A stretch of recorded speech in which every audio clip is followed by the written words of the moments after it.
नमस्कार। आज हम भारत में आजकल जो ये अलग-अलग तरह के साइबर और वित्तीय धोखाधड़ी के मामले बढ़ रहे हैं, उन पे ज़रा गहराई से बात करेंगे। हमारे पास कई स्रोतों से जानकारी है और मकसद है कि समझें कि ये धोखाधड़ी के तरीके कैसे बदल रहे हैं और इनका स्केल कितना बड़ा है। तो शुरुआत एक सच में चौंकाने वाले मामले से करते हैं।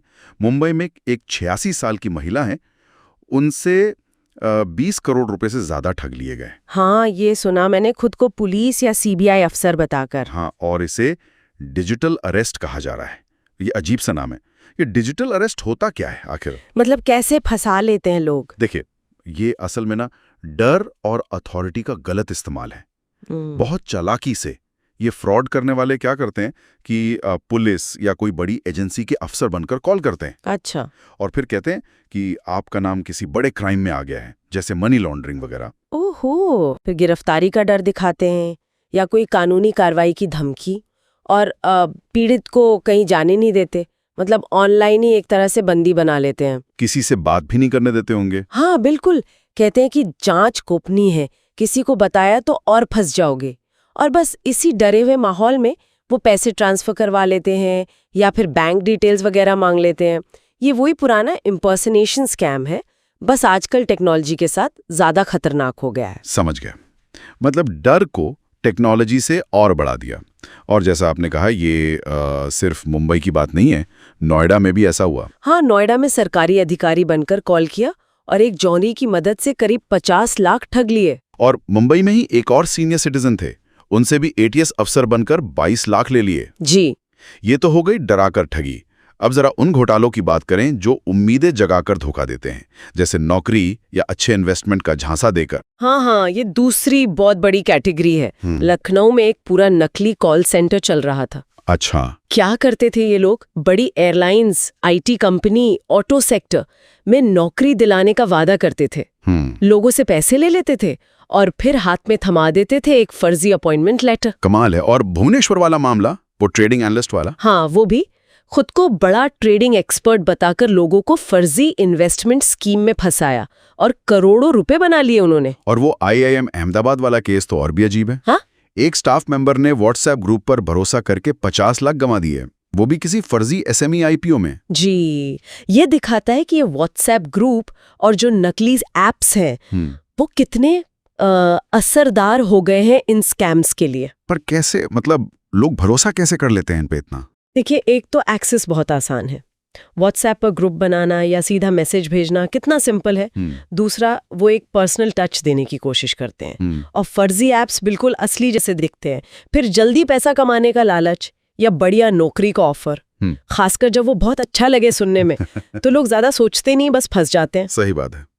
टेक्नोलॉजी का एक और डरावना पहलू है क्रिप्टो करेंसी फ्रॉड। सूरत में एक मामला आया है। हाँ, वो क्रॉस बॉर्डर क्रिप्टो स्कैम था। उसमें यूएसडीटी और बाइनेंस जैसे प्लेटफॉर्म्स का इस्तेमाल हुआ। यूएसडीटी मतलब वो डॉलर वाला डिजिटल कॉइन? हाँ, वही। और इसके तार जुड़े थे चीन, पाकिस्तान, म्यांमार जैसे देशों से। करोड़ों रुपए क्रिप्टो में बदले गए थे। बाप रे, ये तो बहुत कॉम्प्लिकेटेड लग रहा है। बिल्कुल।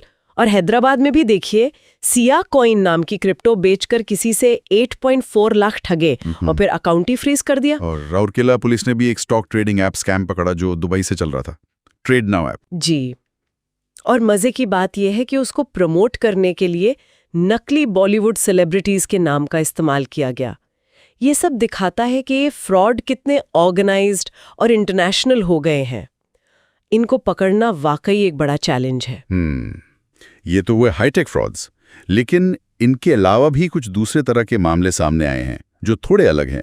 जैसे दिल्ली में एक फाइनेंशियल फर्म के नाम पर फर्जी लोन दे दिया। हाँ, 1.92 लाख का। और वो नीट यूजी परीक्षा वाला मामला जिसमें मार्क्स बढ़वाने के नाम पर 87.5 लाख ठग लिए गए। ये तो सीधे सीधे सिस्टम से खिलवाड़ है। बिल्कुल। और तमिलनाडु में टैस्मैक, जो सरकारी शराब की दुकानें हैं, उनके टेंडर में 1000 करोड़ के कथित भ्रष्टाचार की बात सामने आई है। अच्छा। और कर्नाटक में वाल्मीकि निगम का भ्रष्टाचार मामला, जिसमें ईडी की जांच चल रही है। ये सब दिखाता है कि गड़बड़ियां सिर्फ बाहर से नहीं, अंदर भी हो सकती हैं। हाँ, और न्यू इंडिया कोऑपरेटिव बैंक वाला फ्रॉड भी तो है, 122 करोड़ का। उसमें तो बैंक के अधिकारी ही गिरफ्तार हुए और आरबीआई को एक्शन लेना पड़ा। जी। तो इन सारे मामलों को अगर एक साथ देखें तो क्या बड़ी तस्वीर उभरती है? मतलब क्या ट्रेंड्स दिख रहे हैं? देखिए, मेरे हिसाब से 3 मुख्य बातें साफ दिखती हैं। पहली, ये जो प्रतिरूपण वाले घोटाले हैं, जैसे डिजिटल अरेस्ट या फर्जी नौकरी लोन वाले, ये अब ज़्यादा सोफिस्टिकेटेड हो गए हैं। टेक्नोलॉजी और साइकोलॉजी दोनों का इस्तेमाल कर रहे हैं। दूसरी बात, नकली ऐप्स, व्हाट्सएप ग्रुप्स और क्रिप्टो के जरिए इन्वेस्टमेंट फ्रॉड बहुत तेजी से बढ़ रहे हैं, और ये सिर्फ देश के अंदर नहीं, बाहर तक फैले हैं। सही कहा। और तीसरी चीज, बैंकों और सरकारी एजेंसियों में भी भ्रष्टाचार और धोखाधड़ी के मामले कम नहीं हैं और उनकी जांच हो रही है। ये कहीं ना कहीं सिस्टम पर भरोसे का सवाल भी खड़ा करता है। ये सब सुनकर वाकई चिंता होती है। तो सवाल ये है कि एक आम इंसान क्या करे, कैसे बचे इन सब से? कुछ तो तरीके होंगे। हाँ, बिल्कुल है। सावधानी ही सबसे बड़ा बचाव है। जैसे कि स्रोतों से कुछ सुझाव मिले, मैं बताता हूँ। हाँ। पहला, कि अनजान कॉल्स पर एकदम भरोसा ना करें, खासकर अगर कोई खुद को पुलिस या सरकारी अफसर बताकर डराए। बिल्कुल। हमेशा कहें कि आप कॉल बैक करेंगे और फिर ऑफिशियल नंबर ढूंढकर ही बात करें। दूसरा, पैसे ट्रांसफर करने से पहले चाहे कोई कितना भी दबाव डाले, सीधे अपने बैंक या उस संस्था से कांटेक्ट करें जिसके नाम पर पैसे मांगे जा रहे हैं। हाँ, ये बहुत जरूरी है, वेरीफाई करना। तीसरा, व्हाट्सएप या ईमेल पर अगर कोई अनजान लिंक आता है या कोई ऐप डाउनलोड करने को कहता है तो उसे क्लिक या इंस्टॉल ना करें। जी, ये मैलवेयर या फिशिंग हो सकता है। चौथा, नौकरी या इन्वेस्टमेंट के ऑफर्स को अच्छी तरह जांचें, खासकर अगर वो बिना मांगे आया है और सच होने के लिए कुछ ज्यादा ही अच्छा लग रहा है। सही बात, ड्यू डिलिजेंस बहुत जरूरी है। और पांचवा, सरकारी एडवाइजरी पर ध्यान दें और कुछ भी संदिग्ध लगे तो तुरंत साइबर क्राइम हेल्पलाइन 1930 पर या cybercrime.gov.in पर रिपोर्ट करें। जी, रिपोर्ट करना भी बहुत जरूरी है ताकि दूसरों को बचाया जा सके। बिल्कुल। आखिर में बस एक बात सोचने वाली है, जैसे जैसे टेक्नोलॉजी हमारी जिंदगी में और गहराई तक जा रही है, ये धोखेबाज लोग भी उतनी ही तेजी से उसके गलत इस्तेमाल के नए नए रास्ते निकाल रहे हैं। ये सारे मामले हमें यही याद दिलाते हैं कि इस डिजिटल दुनिया में सुरक्षित रहने के लिए हमें लगातार सीखते रहना होगा और हमेशा, जी हाँ, हमेशा चौकन्ना रहना होगा।